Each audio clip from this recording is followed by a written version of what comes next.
Hello, this is Sean. Today we're going to be making a drop leaf table, and it's from a drawing that I had that was life size that I'm scaling down. And as always, I keep forgetting to take off the little dados and joinery that's being done on the drawings before I actually cut it, so I'm going to have to adjust all of these pieces that you see laid out. These are all the pieces that are to be used, although as you'll see later here, I have to modify the drawing because it has actually two arms that come out to hold the drop leaf, those leaves there that I'm showing there, and because of the way I have to make it with the miniatures versus the way it's made in the drawings with the hinges, I had to modify it. So it's only going to have one arm instead of two to hold the leaves up, which you'll see me here in a little bit contemplating that.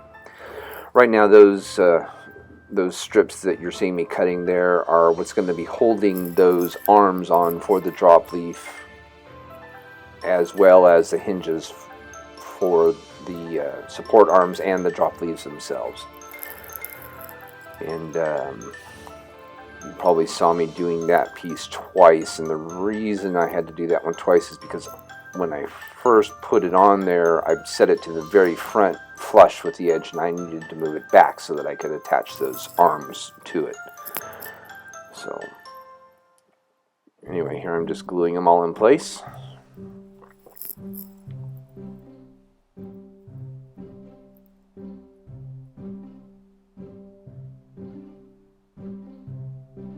And these side ones, I am going to go ahead and actually put them flush with the outside of the legs so that they're flush up against that instead of back like the other ones are.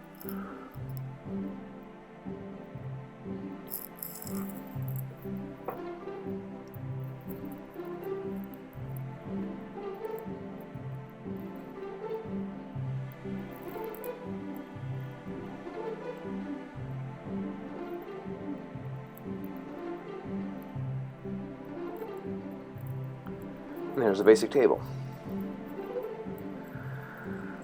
Now, see, there's the two arms that were supposed to swing out, and here I'm trying to get them centered. And they're supposed to swing out and go to the center of the leaf to hold them in place. They're actually supposed to be a part of that that's cut for a hinge, but here I'm starting to realize, once I put the leaf on, how am I going to attach the leaves for the hinges? The hinges for the leaves, I mean. Because in the drawing, you attach the hinges to the tabletop itself to fold up. But when you've got a 1/16 inch piece of tabletop, you just don't have a hinge that's that small to be able to attach it. So that's where my modification comes in. And these hinges are giving me a headache. I like them, they're great. However, I always do them wrong for some reason, which you'll see here. I end up doing that one piece right there 3 or 4 times. Just one, to get the hinge to stick, which I'm using super glue. 2, I put it on upside down the first time, and I have to take it off, and I forget to cut the little groove in so that the hinge will sit flush with the actual arm, and it's just one thing after another. And you'll see eventually in the top left corner I will begin putting a pile of hinges. There goes the first one right there, that end up either getting glued to itself and I can't use it anymore, or they just get messed up in some way or another. So anyway, there's number 2.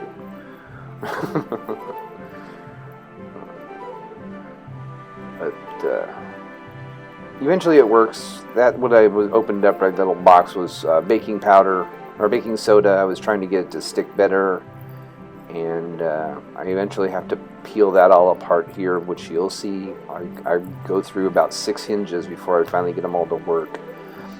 Now what I'm going to do is I'm going to cut a little shim that goes to the left and the right of that arm, where the that hinge right there will attach to. Because if I attach it to the table as it is now, it won't reach the door properly. So I'm cutting a little piece off of this there to fill in the gap. And it actually ends up looking really good with it that way. So I think I did okay with that. And also want to point out that my lighting was not great. I had got some new LED lights for my fixtures that I have, and I ended up buying spotlights instead of floodlights, and so that's why there's a big bright light right in the center of my thing, and everything looks all shiny. So I apologize for that, and my head gets in the way. But right there, this is where I discovered that I forgot to put the space for the hinge on the arm, and it ends up pulling up that piece that I'm gluing in right there, and my head's still in the way, and I end up having to take that off, which you'll see me right here take a little chisel, and I have to break that all off. And so I had to start again. I got the little side pieces done. Here I finally got that piece which I didn't get recorded.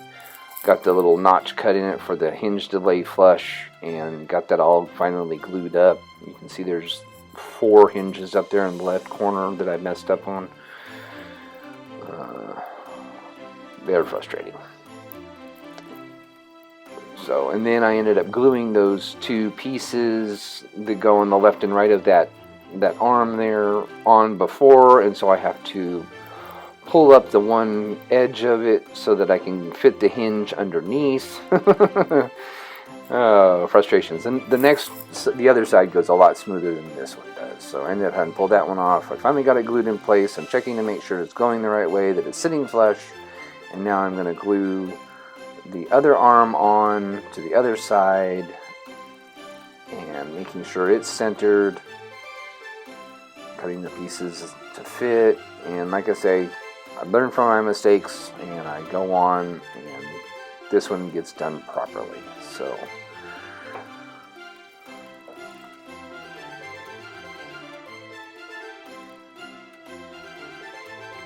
here I am cutting out the groove for that little part that goes on the right hand side of the arm so that it'll sit flush with the hinge, and so there's no big gap like there was on the other side, and we're all good to go. The other thing I did not do is not that I forgot, but I recorded the painting and the finishing of this piece, but it just ended up being not usable. Everything was out of focus and just it didn't look well, and so I ended up not using it. But I did take some pictures, and at the end you'll get to see what it actually looks like painted. I painted it a brown color, and I put some Mod Podge on it to give it a nice shiny surface on the legs and on the top and on the leaves. And this is the other arm on the other side, obviously.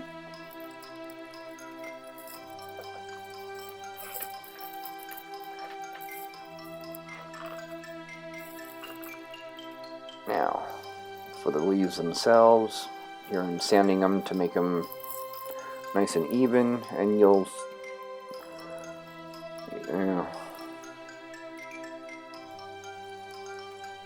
those emery boards come in very, very handy. They work really, really well. They were actually made for a leather making kit that I had got, leather tooling kit. But here I am lining up the hinges on those arms that are on those panels that I put on the left and right of each of the arms, marking it with my pencil so I know where to attach it.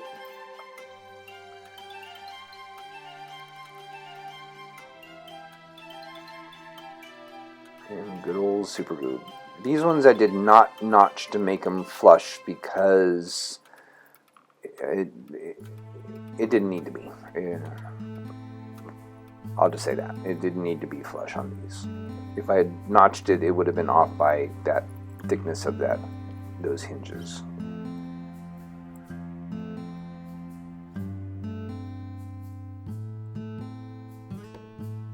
Here here I am making sure that those hinges work properly.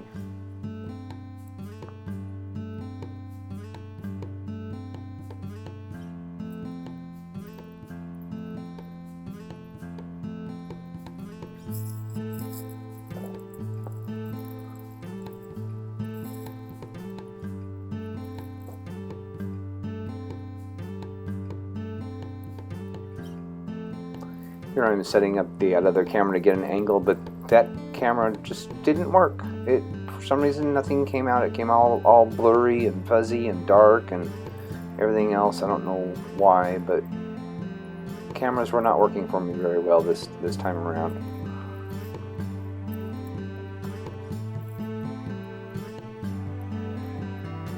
Hopefully the next one will be better.